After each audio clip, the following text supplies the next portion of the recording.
Hi, my name is Tim Stokes, founder of Profit Transformations. Today we're talking about step 7 of the 7 steps to business certainty, management, the final phase. What is business management? Well, it's a focus on increasing net profit and net profit margins, not just increasing sales, but increasing how much profit the business generates. Or if the sales are increasing, the profit margins never go down.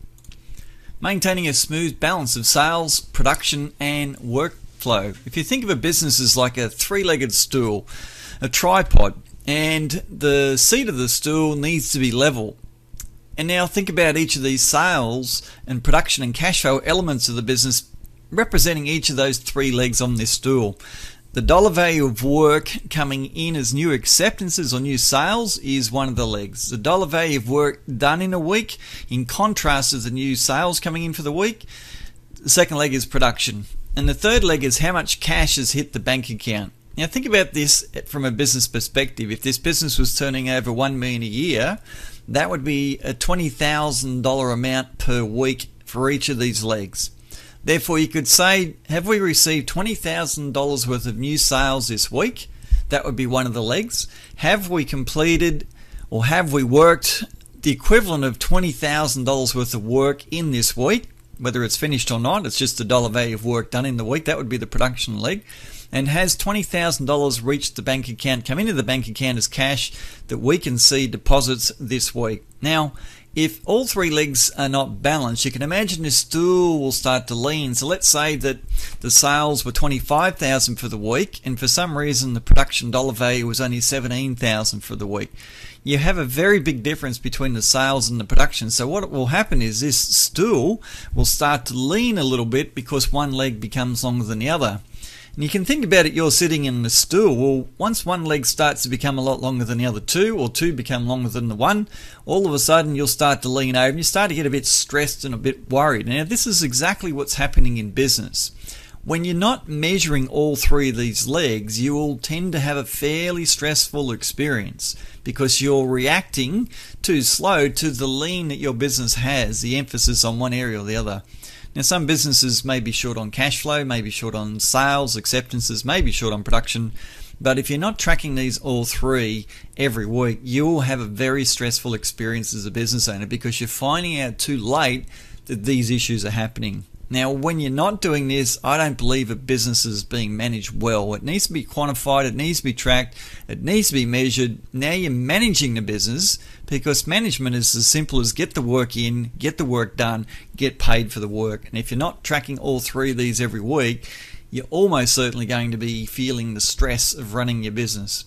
That's a subject for another day to go into a lot more. Something we'll talk about in the webinar. If you haven't already been to one, we'll talk a little bit more about that. Growing the business with new strategies and systems, that's a part of management.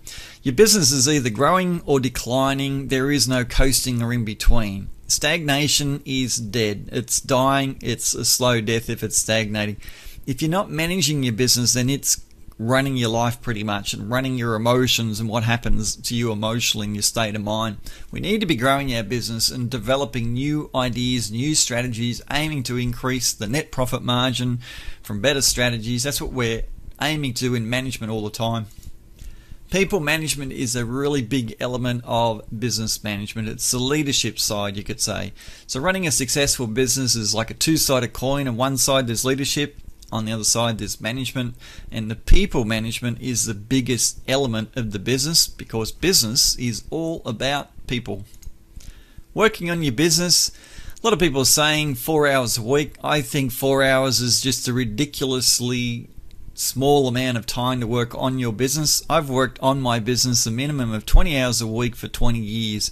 I'm constantly updating, innovating, creating, and when people come through the training, they're absolutely stunned at how well the information works.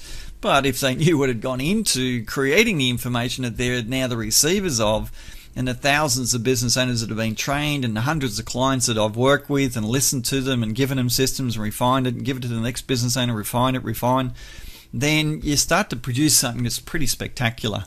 And it's the same with your business. If you worked on your business 2 to 3 days a week for 6 to 12 months, I guarantee your business will go through an absolute transformation and give you the quality of life beyond your dreams that you're experiencing right now. So working on your business 4 hours a week, that's a great place to start, but then you want to ramp it up to 2 to 3 days a week. The clients that come through the Business Certainty Workshop series, by the end of the 7 months, that's about where they are. It's very common to be saying, oh, I'm working about 2 or 3 days a week. When they come in, they're lucky to find 4 hours a week to work on their business. And we'll talk about this a little bit more as we go through the video. The 5 functions of business, I like to keep things simple. Here they are. You got to get sales, and that includes marketing, if you like, as a function of the business. You got to get the work done from the sales, whatever it is that you're in the industry of. Even if it's retail, you've got a stock control element to it, things like that, stock taking, inventory, admin, finance, management. That's kind of the 5 functions of a business. That's the way I look at it. It works pretty well. Having taught this information to accountants, I tend to nod their head and say that's a fair assumption. It is a fairly simple model, but I like simplicity. If you can't understand simple stuff, then let's not talk about the rocket science stuff. So that's the 5 functions of a business. My question to you is, do you spend time in all areas each week? Are you doing a bit of the finance and invoicing and bill paying and bill collecting and banking? Are you managing? Are you doing the admin? Are you doing production? Are you doing sales? Well, 5 focuses is not really a focus as a business owner. So the question becomes, where are you spending the most time? And when are you going to replace yourself in, I believe, areas 1, 2, and 3, and 4? 4 is not that hard. You can outsource it to a bookkeeper who can help you part-time, and you can use a bookkeeper that you never even see and just mail them off the information, and then they do it and you don't even talk to them. So outsourcing, number 4, whatever your size turnover, is very easy unless you've got an internal person. If you have, why are you doing it? Shouldn't be anywhere near it. Admin again, production is, we'll talk about this a little bit more, and sales. The idea is to move into area 5 because management is a full-time position. Any company that's turning over $1 million or even $750,000 can pay a manager full-time, and it is a full-time job you're paying someone to do. So if it is a full-time job, if you're not doing that, what are the repercussions? That's when business owners tend to run a busyness, because the business owners are running across all these 5 areas and never seem to have any time. Well, when you got 5 job titles, or 3 job titles, that's not surprising. So we've got to get you out of these different areas, and that's what step 7 is all about. 80% of success is starting. I like the saying, a journey of 1,000 miles begins with a single step. Well, I tend to believe that 80% of success is starting. It's a little bit different analogy. It's when business owners don't start things. They should on themselves. I should do that. Yeah. That means I'm not going to do it. Effectively, that's what it means. We need to get started on doing things. Here's things I want you to do, and this is one of the most important slides in this video. Allocate time in your calendars to do specific tasks, such as measuring. Every Monday, measure and review your numbers every Monday, because then you've collated them from the last week, and spend half a day Monday doing that. Work on your business Mondays until 12 p.m. as a result of what the numbers say. As we talked about in the 3-legged stool, if you don't have enough sales, you probably don't have enough leads. If you don't have enough leads, or you haven't had enough sales come in, then maybe you need to follow up previous quotes that you've done and chase the work and get the work in. That's what you do either Monday afternoon or Monday while you're gathering the data. But it's typically work on your business Mondays. It's the best day of the week. I've had many conversations over the years, and that's from testing. That's, I believe, is the best day. Team meetings on Tuesday mornings. We'll talk about that a little bit more. That's the Business Certainty Workshop series subject.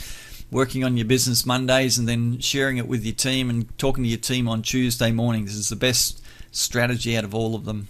So work on your business Mondays until 12 p.m. Extend it to Tuesday until 12 p.m. in 3 months' time. If you keep doing it, you'll start to get addicted to it. You'll love doing it because you see constant progress. And when people make progress in their life, they actually get a lot happier too. You want to be happier in your life? Think about how much progress you're making in your life. And when life becomes dull and boring and consistent, that's often when the rot creeps in, and stagnation is the beginning of death. You're either growing or dying in business. So that's a good plan for you to start on. Train your team on a specific day and time each week. We talked about allocating time to train your team in previous videos. It's a very important thing for you to do. So which day, which times of the day, get specific. Put it down, put it in writing, tell your team you're going to do it, and stick to it like glue. And the idea of training your team is to train them until you're redundant to one or four of those areas that we just talked about. You've got to get out of those areas and get into management, because management makes you a fortune and the rest don't. Focus on implementing one strategy every month. That's what I've worked with clients over the many years, is one strategy a month. It might be sales, it might be an ad, it might be recruitment, whatever it is. I found it takes about 4 weeks or so, sometimes 5, depending on the depth of strategy, but that's a good time frame. It's a good goal to work on that. Margin increase first, not leads. So don't think about strategies that are going to get you more work and think you're going to make more money from getting more work and running a business and hiring more people, because as turnover goes up, profit margins tend to go down. And before you know it, you're running out of money because your profit margin's too low. So don't get trapped by that. Unless your turnover's up and you do have the net margin at 20% or 15% plus. I believe 15% plus is the time to think about lead generation. That's if you're about a 700k turnover, because as we talked about previously, if you're lower turnover, your net margin tends to be a lot higher. Then leads are a bit of a priority. Learn about it, draft it, design it, implement it, and measure it. That's the phases of developing a strategy and putting it in place. You need to research it. If I'm going to do a subject, I go and do a lot of research. I go and study a lot of other people that are doing it, and only after I've learned a lot about it, even though I've been in the game and learned this information I'm training people on, I still review it, I still go over it, I still learn a lot. Then I draft it. I don't try and finish it in one go. I draft it in my mind, then I start to design it, and then finish it off, implement it, and then instantly watch the numbers. I don't assume it'll work perfectly. I assume it needs improvement. So when the results come through, I'm aiming to improve on whatever those results are. That's the philosophy I have with marketing, especially, is the first time I put something in place, I'm assuming it needs improving. And if you assume that something needs improving, you're willing to improve it. If you assume it's perfect and someone doesn't like it, you get a bit defensive and a bit aggro sometimes, because what's their problem? I went to all this work, I created it, what's your problem? Nothing wrong with the system, and you get into that sort of state of mind. Not a good state of mind. So it's best to create it and assume it needs improving. Wait for the feedback, wait for the roles, let the numbers be your guide about what needs to improve. Alright, so that's about getting started with these principles that are very, very powerful as habits. You may find some of these things hard to do. So you might say, well, I'm going to aim to work on my business Monday morning, and at about an hour later you get bored and then you go back to work. Or things interrupt you. The hardest thing will be things interrupting you, and that just takes discipline and focus. It takes 21 days to create a habit, they say, and I tend to agree, because a habit is an unconscious process where you drive your car from A to B and you've done it 100 times. It's an unconscious program. You're on autopilot, and that's what a habit is. So it will take time and conscious effort, conscious discipline to finish that off and really stick to it like glue until you work on your business half a day. And in fact, I'll guarantee the first month you won't work on it half a day every week. It'll just be a real stretch for you for discipline. Where big profit can be found in a business. Your sales skills can make big profit. If you are working in that role and your business is the primary role in your business, and you can sell at high margins, and I mean 15 to 20% plus, ideally 20% plus is very high, very unusual. Less than 1 or 2% of businesses are going to be over 20% when their turnover's up. If you can do that and you are maintaining a 45% conversion rate, then I'd say good, that's fair enough for you to justify being in that role with your time in your business. However, but you can't afford to be in sales more than 3 days a week, because management is a full-time job, and if you're just doing sales, I guarantee there's a bit of a mess in other areas of your business, because you're not fulfilling your management obligations and responsibilities of growing your business. So yes, if you are very, very good at sales, and these are for service manufacturing businesses, your conversion rate's over 45. If you're in retail, expect it to be over 65, because it's just a very different environment. If you are that good at sales and you are able to sell with a 15 to 20% net margin and you are at that conversion rate, then by all means do it for 3 days a week maximum, but you should be thinking about becoming a great teacher, not a great doer, as we talk about in other videos. So you don't want to be doing it more than that. Production, you need to replace yourself as soon as possible. It is costing you a fortune to be doing it. You need to become great at training people on how to do what it is you do and get the heck out of it as quick as you can. What you pay people in production is peanuts to what you can really make in management by putting one good idea in place that could make you $5,000 for about 3 to 10 hours work. You make so much more money by being in management than what you ever do you working in production, because one person does not make a business a lot of money. You can't be doing it. You got to get out of it as quick as you possibly can so that you're completely out, and then put a supervisor or leader in there and hold them accountable for being a good supervisor and leader where the team perform well, and keep yourself completely out of it. That's a very, very big thing I'm emphasizing here for service and manufacturing business. You've got to be out of that production area. For admin, hire a teenager age 17 to 19. Don't do it yourself. Stay out of admin again. You can get teenagers trained if you use the principles of video 2, or if you want to know more, then the workshop series will teach you that. We teach you how to hire a great attitude, super dedicated teenager that you'll still say is fantastic, and you'll use the word fantastic 3-5 years later. That's what you should get in that department, I believe, and spend a lot of time training them until they become exceptional, and you've got them for 5 years sometimes before they graduate into other roles in your business. But don't be tempted to do admin. And admin includes answering the phone. To me, that's an admin role. Don't answer the phone yourself if you can. Get out of that role as much as you can. So your time in management is where the massive profits are created. Management is what makes you thousands of dollars an hour, not any other role in your business. So it costs you a fortune not to be doing it. That's where you want to be. Management includes leadership. Your ability to identify the qualities of people determines your ability to leverage. A lot of business owners are quite weak in their people skills. They don't recognize good attitude people. They're often frustrated. I hear the stories of the frustration. Oh, this employee, I just don't do what I ask them. I don't know what to do. What do you recommend? How do I say it to them and so they get them they do what I want them to do? And I say, is this something that you've had as an ongoing thing? And they say, oh yeah, it's pretty regular. I've got to remind them to do something. I said, well, just replace them. What do you mean replace them? Well, all the signs are there that they just don't have their mind on the job. They're just not dedicated. They're not passionate. They're not focused on it. They're not happy. They're not learning. And if they're not, we'll invite them to leave and go and replace them, get someone else in there. They say, you're a bit cut and dried. I reply, yeah, that's from pure experience of listening to these exact same sort of complaints and conversation with business owners over time. Time to let them go, learn more about the quality of people, and get some really keen people in here that really want to work. Now that comes down to knowing how to recruit great quality people, as per video 2. But until you can do that, you're not leveraging. You're spending time training people and talking to people that already know how to do their job. You're paying them to do the job, but they're not doing it. So there's no leverage in that.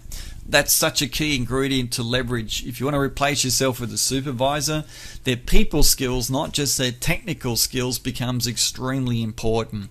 Our society promotes people with technical skills that become dictators, bark out order, lecture the people underneath and think they're really self-important, get carried away with their own title and their own significance, and then trash that area of the business, and you kick them out and then you go and do it yourself again. And that's because you haven't learned enough about the people side, or those people haven't learned enough about the people side to do that. So it's a key ingredient for that. You can have 15 employees or 25 employees, be always busy in production and still have poor leverage.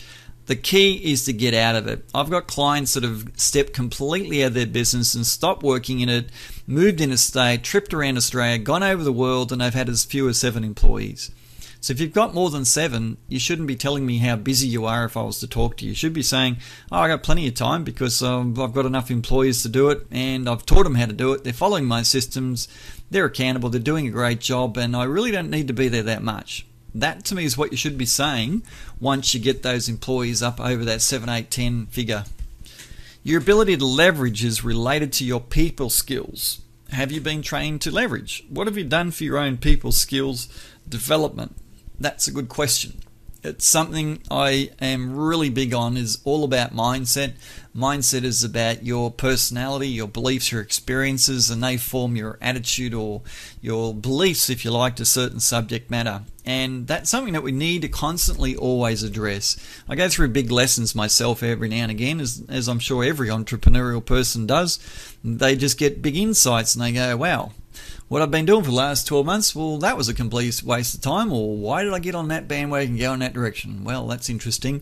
Let's change tack. Now, not every entrepreneur may tell you this, but it's pretty much a fact that we all fall into it with our mindset. I fall into it. Every business owner I've ever seen falls into it. They've all got their stories to tell. Sometimes they don't want to tell them, but they're there. It's something that we need to constantly do, and that's the personal growth, personal development aspect of growing a business, and that improves your people skills immeasurably. When I was age 19, I was so introverted, so shy, that if 3 of my best friends were in the same room as me in a social environment, I couldn't even speak. I was so self-conscious, so introverted, so scared of saying anything for fear of what they may think of me, that I couldn't say anything. And that stayed that way with me for a number of years until I just got over it through a lot of personal growth. And I see the personal growth element as what business owners need if they want to become more successful, because it just changes their whole mindset. Are you building a skyscraper or a house of cards? You can build a very nice looking house of cards, but what do house of cards do? They fall over. Any little challenge to the environment, bit of a gust of wind, you blow them down and knock them all over. And unfortunately, a lot of businesses are simply becoming, or already are, houses of cards. If the business owner got sick for 2 months, that would be the end of the business. If the business owner couldn't work for 2 months, or even 1 month, sometimes for some businesses a week, then that's the end of the business. Whereas a skyscraper is something that when they build it, they dig a dirty big hole. And it is dirt, they're digging through dirt or rock. A deep hole, putting rock solid foundations, lots and lots of concrete, but it's a deep hole so they can build high. And in business, that's what we need to be thinking about. We need to be getting into the foundations of growing a business. So let's have a look at that. Examples of a house of cards are businesses where the business owner can't take a 2-month holiday in the middle of the year, not at the end of the year when it's really quiet, but in the middle of the year just because they choose to. All staff aren't accountable to numbers. When you don't have accountability to numbers, there's a lot of assumptions of how well people are performing, and when people are not accountable, they don't tend to perform, so that's a big one. Few, if any, documented or digital systems. If you don't have systems that people can access, or it's in your head, or they're going to need to come to you, then they're not at that level yet. No system of pricing on net profit margin, and a system means anyone can do it. I could walk in, you could show me your systems, I could learn them, I could read them, and be out pricing and do that pretty accurately within a time frame. Whatever the time frame is, it might take a day, may take a week, might take 3 weeks. But there needs to be a system, and if it's a system, they tend to be able to use it and learn it very, very fast. That's a huge one. To give you the freedom that you want, someone else needs to be pricing everything you sell. Customers buy on price.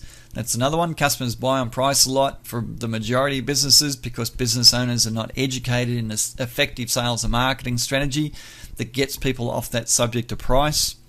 No accurate measuring of conversion rates. No accurate measuring of sales dollars weekly. That one of those 3 legs I've just talked about. 3 legs of the stool of business balance. Spreadsheets are not used for management, so there's not decision-making criteria. The quality of your decisions in business determines the quality and the outcomes of your business. And the quality of your decisions can only be based on the quality of the information you get. If you don't have information, for example, like advertising, you got no idea if it's working, you got no idea if it works better than the last ads or the next ad you'll run, you don't have good decision making, you're guessing. And in business it's the same. There's so many areas that don't have numbers in there for decision making, so there's tons of guessing or lots of assumptions about what works. That's why you can have tremendous increases in profit simply by measuring. How to build a skyscraper then? So if that's the house of cards, what have we got to do to build this skyscraper? I believe you need to get to a 50% sales conversion rate if you're a service or manufacturer, and that is achievable for the majority of businesses. And I don't mean the ones that assume that they've got 50%, I mean the ones that are measuring it. Replace yourself in the technical area of the business. In service and manufacturing, I call that production, but get out of that completely. Generate too many sales and raise your prices is the way to build a skyscraper. So get too much work from really good sales and marketing, get too many customers, then you can charge the price that you like because there's no risk in that. You've already got too many customers. Then your margins go nice and fat and huge. Get your net profit margin of 15% plus, ideally 20%.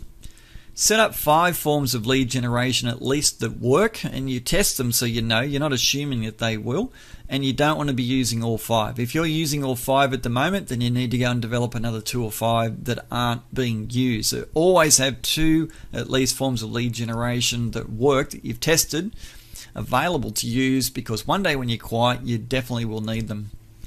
Work maximum of 45 hours a week, including thinking about work time, nights and weekends.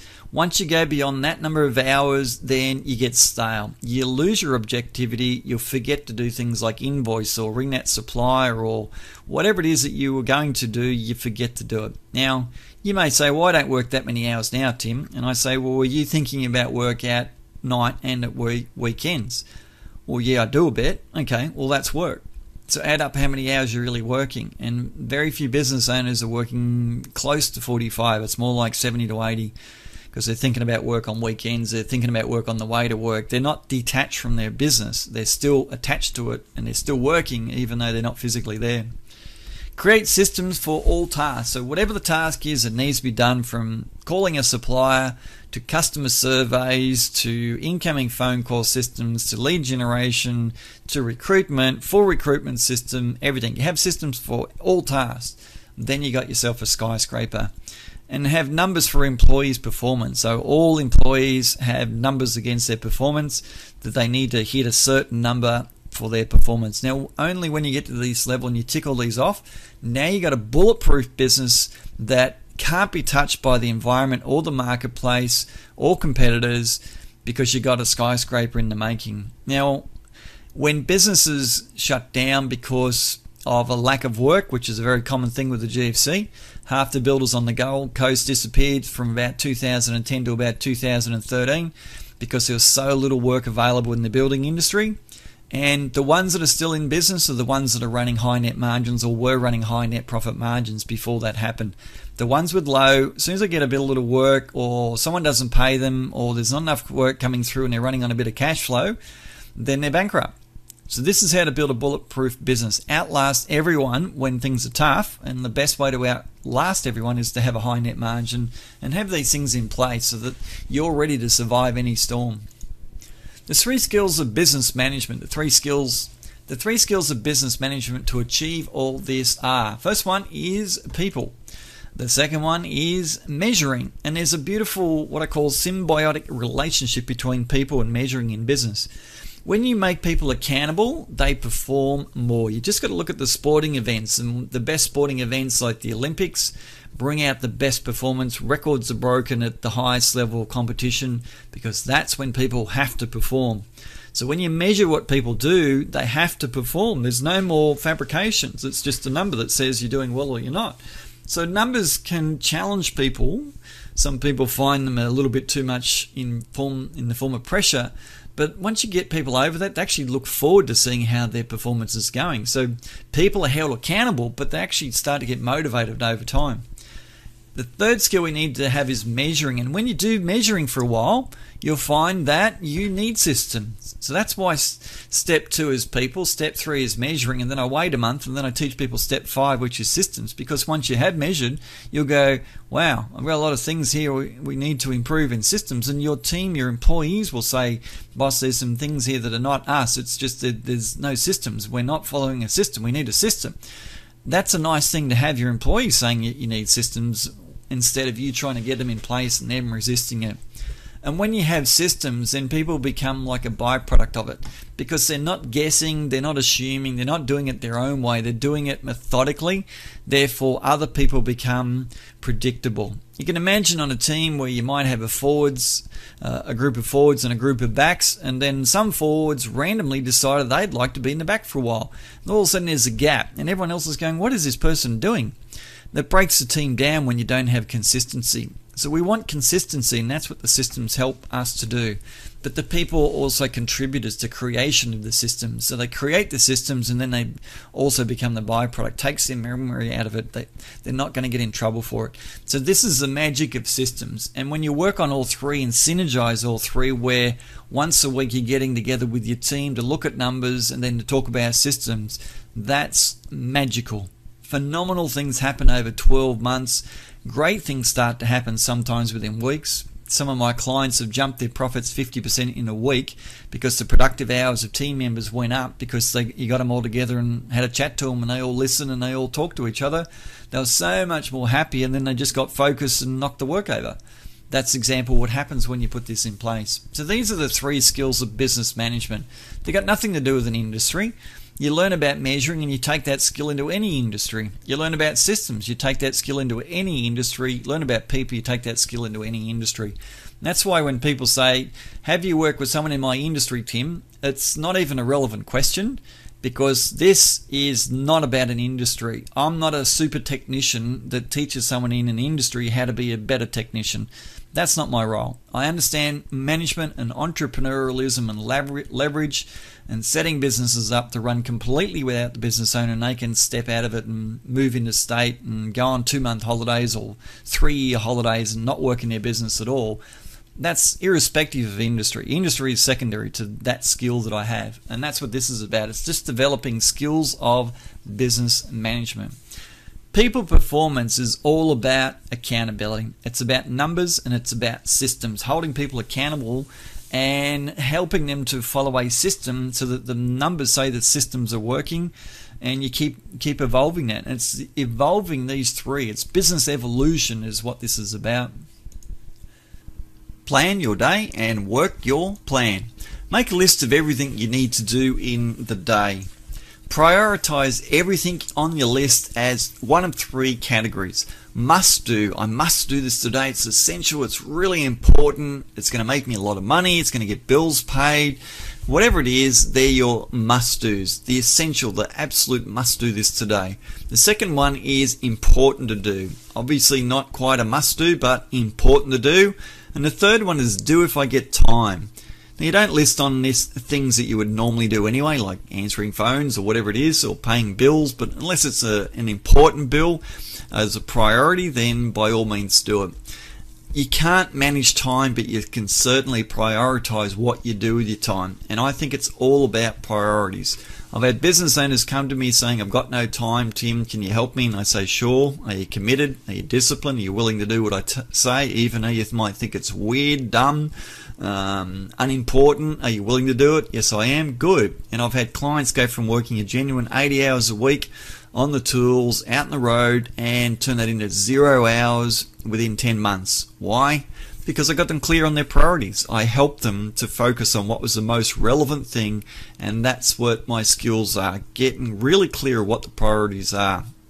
And by doing that, he exited his business. He moved about 500 kilometers away, which is about 350 miles, moved a fair way away from his business and didn't go back for about 4 years. Travelled around Australia for a couple of years in his motorhome with his whole family and 2 children, and had a great life, all because he stuck to his priorities. Even though he didn't have any time to talk to me, he just made it a priority, and it's got so much to do with extraordinary success. So that's your category list of doing that, and stick to doing your must-do task first in your day. That's the first thing you need to do, is your must-dos. Now, you might have made lists before, but have you categorized it into these 3 different types of categories? Because this is how your brain kind of works. You think, I must do that today, or that's important, I need to do that, or I don't have time right now, it's not that important, look, I'll do that if I get time. It's sort of the way your brain already works. So the categorization of 3 different types of priority is what makes this work. And then obviously you do your must-do task first. Now, I know what you may be thinking. You might be thinking, but I get pulled off things and I have so many distractions. Yes, I'm highly aware of that. I do too, and you're like me, as we're all very similar in this as business owners. We can't always stick to that nice scheduled agenda But what matters is not whether you're going to get off your schedule. Is what matters is how long it takes before you get back on, and you get back on track quickly and rapidly, because the list is there to get back onto, even if it's 2 hours later. Now when you don't have the list, I'm sure you'd relate to this, when you get off track, you never get back on track because you just keep staying off track because you haven't got the list to go back to. So it's more about what do you do when you get back on track once you've solved the drama, the crisis, the challenge of whatever happened at the time, and you had to deal with it right then. That's fine, but get back onto it. That's why this list works so well. Review the list at the end of the day. Start the new day with your previous list in hand, and then go over your list and make your list. So anything that you didn't do on the day's list before, if it's a must do, it might be becoming absolutely critical to do, but it's just another must do. You put it on your must do list as something that you must do, and work your list again, and do it with your team if you can. If you can do this with your team, you can have an incredible experience of doing something together. And as I talked about in video workshop, or the video 2, commonality creates unity. So when you do something with another person in sharing the experience, it brings you closer to them, and this is called teamwork. Common experiences shared is what creates team environments. So doing this with your team, and it might only be your office team that you can do this with, that's fine. Do it with anyone you can find to do it within a workplace environment, and you'll find that you'll both be more productive because there's a bit of accountability, a bit of friendliness and competition about doing it and getting through your list. This is what my most profitable clients do, so I'm asking you, will you do this? Don't think, oh, I already do something similar. No, there's a distinction in how I do this. Everything I give people is extremely refined, and yeah, maybe similar to what other people do, but this just takes it to that next level. So just take it on a leap of faith to do exactly what I'm suggesting here, and see what happens, and test and measure. Take a scientific approach and just give it a go and see what happens. I remember one of my clients, he was in the workshop series, and I have a specific tool that helps you to do this as well, and that's part of that training. And after about 2 months, I just brought it up again. I said, who here in the group is using their must-do list? And one guy said, yeah, I use it all the time, every day. I said, oh, how many things, just tell me, I'm curious, how many must-do things out of everything on your list do you have, or how many did you have yesterday on your list? He said, 64. I said, wow, that's a lot of must-dos on your list. He said, yeah, it is. I said, how did you go? He said, oh, I did them all. And I said, that's amazing. That's extraordinary. So you must feel like you're having a really productive day. He goes, oh, I am. I love doing it because it's like an achievement list. At the end of the day, I've done it and I feel great. I love it. And I went, good point. That's a good way of looking at it. So your mission out of all the things on this video is a few things. First of all, review this video again, and I'll probably suggest wait another day. Don't do it straight away. Wait a day and then go over the whole thing again, and you'll find that some things you're more receptive to than others. Therefore, the second day, the things you're not so receptive to, you might start to see what I'm talking about, get the essence of it and understand it. And it is a mindset necessary for success. It can take time to embrace. Mindset determines your thoughts, which determines your actions, which determines your results. If your results were such that you didn't need any of this content, then you wouldn't be leading to listening to the videos. So the facts are, you're listening to the videos because you're not at the level of success that you really want, and you're looking to get to the next level, and there is a mindset that's blocking you at some level. And it's the case for everyone on this planet. If you haven't made $1 billion, then we have a block against, and there's a whole lot of things getting in the way that's stopping us getting to that $1 billion level. And that's the reality for everyone, myself included, everyone I know. We just get trapped at the level that we're at, and sometimes we're slowly escaping it, sometimes we're not. It takes a little while for it to sink in. Apply the changes to your roles in the business as I talked about earlier, with a plan and goals to achieve it. So work your way out of those 4 roles that leave you in management, because management is where one idea, one strategy can make you tens of thousands more in net profit increase in your business, or even $1,000 it might make you for an hour's work. It's the best money you'll ever make for your time, is implementing those management strategies. Plan your day, work your plan as per the priorities. Plan to attend the next webinar I invite you to. I run them on a regular basis, And it may be that you don't want to buy, and that is absolutely fine. I don't mind people grabbing free content from me at all. That's why I give them the free content. I nurture people, I talk to people, I'm open to people, and the last thing I ever do is pressure people. I don't pressure people into doing things, I invite them. Sometimes people are not ready, sometimes they will never be ready, sometimes they've got resistance to change, sometimes they have a fear of success, sometimes they don't feel they deserve success. Whatever the reason, it could be very varied. It could simply be that you're just not at the turnover you need to be before you attend. And I recommend it is best for people that have got 2 employees or more before they attend a business certainty workshop series. I've had people at a lower level and they get a lot of value from it, but they can't implement as much, therefore the value is not quite there because they're not using it when they learn it. However, the ones that have been at that level love it because it saves a massive amount of time, because they're getting the strategies on how to recruit great attitude people, for example, and how to measure properly and things like that. They get that value from that point of view. So I don't mind if people don't want to do this. I don't mind if people never want to do it. I'm happy for people to get free information. In fact, if you weren't even sure if after watching this content, if this is ready for you, give me a ring, send me an email, and look, I'm happy to ask you a few questions to find out your circumstance and say yes or no. And I have a lot of the time said, no, you're not ready for it. But I think maybe in 6 months you are. I think you've got to get this and this taken care of. And when you do, that's going to be really good timing. So why don't you set that as your goal, and then let's talk in 6 months or 5 months and see how you're traveling. If you want to send me an email between now and then, you can. That's how I like to treat people. The video testimonials I get, if you understand what commitment level there is for people to give a video testimonial, it's very high, and especially from a professional like an accountant or financial planner. They don't take those commitments lightly, and the only reason they do that is because of how I treat all of their prospects and their clients. And if I didn't treat them with enormous respect, they would not do those sort of things for me. So I treat everyone similarly, whether you buy or not. I'm not going to change how I talk to you. I'm not going to pressure you. That's just how I operate. So by all means, come to all the webinars, check out the other content I've got. And I'd like to invite you to consider the Business Certainty Workshop series to make growing your business so much easier. It's extraordinary how people respond to it. They're shocked and they're amazed at how well it works and how easy it makes it, and how many detailed instructions there are and how easy those instructions are to follow. And that's because of the refinement. The hundreds of people that have come before you have made that so much easier. I rarely change what the content is now, because unless I get feedback from people saying, can you take this out? I wish you had this. Can you add this in? I'd like to know more about this. I didn't understand that. I had a lot of that in the first 3 years. Now, in about year 7, I'm not getting that. So therefore the content is so refined, it's just so easy to use. So if the timing's right for you, by all means, jump in. You'll be amazed at what you're going to get in the content. So what's next? Well, first thing is I'd like you to send me an email. Tell me what value you receive from these 7 videos. And if you're not sure about your circumstance, put the question in there as well.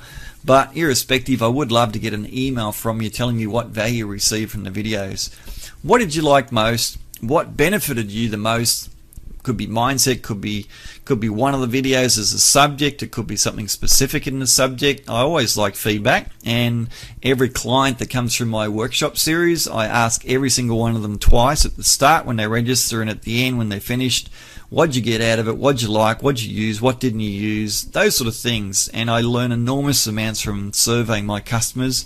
It's something I teach you in the 6th workshop, is how to actually conduct extremely effective surveys to learn a lot about your customers, so therefore you're catering exactly to their needs. If you like the free stuff, imagine how great the paid content is. There are more newsletters to come, so watch for them in your inbox. This is an ongoing relationship I'd like to have. You can unsubscribe anytime, and feel free to do that. If you don't feel it's relevant, or circumstances change, or you don't resonate with the content, that's fine. But I want to keep sending you really good stuff, and have me as your source of great information to keep you growing your business. And share it with a friend. I'd like it if you'd share it with a friend, obviously. for you and for them, for your friends' benefit, because I'm here to make a difference in the world through business training, and so therefore I'd like to help your friends as well. That's it for me on this video, and I'll look forward to talking to you again soon. Join me for a webinar and find out so much more. This content is just the basic level, and I tier the content. I'm not trying to overwhelm you, so I've got to keep it fairly simple, but it's good to have the mastery of the basics, and then the rest of the content starts to get far more in-depth and more sophisticated and more powerful as we go on from here. So thanks for your time, thanks for watching the videos, and I'll talk to you again soon.